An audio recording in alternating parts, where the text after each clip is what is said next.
এক গ্রামে একটা কুঠার বাস করত। সেই কুঠারের নাম ছিল কবির। সে রোজ জঙ্গলে যায়, সে কাঠ কাটতো। তাদের কাঠ যাপন হতো।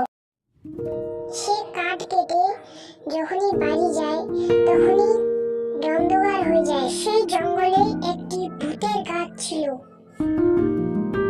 সেই গাছ থেকে খুব ভয়ানক ভয়ানক আওয়াজ বের হতো।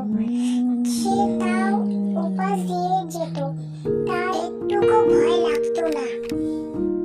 একদিন কুঠার জঙ্গলে কাঠ কাটতে যাচ্ছিল, তখনই সে শুনতে পায় যে ভুতুড়ে গাছটা থেকে যেন কিসের আওয়াজ বের হচ্ছে। আওয়াজে পরোয়া না করে কাঠুরে চলে গেল।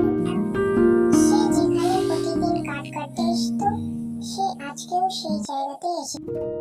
যখনই সে কাঠ কাটা হয়ে বাড়ি যাচ্ছিল তখনই সে একটা ভয়ানক আওয়াজ পায় সেই ভূতের গাছের ওখানটায়। হঠাৎ করে সেখানে একটা ডাইনি চলে আসে। আজকে আমি তোকে খাবো। তখন কুঠার কি করবে বুঝতে পারে না। তখন ডাইনি কুঠারকে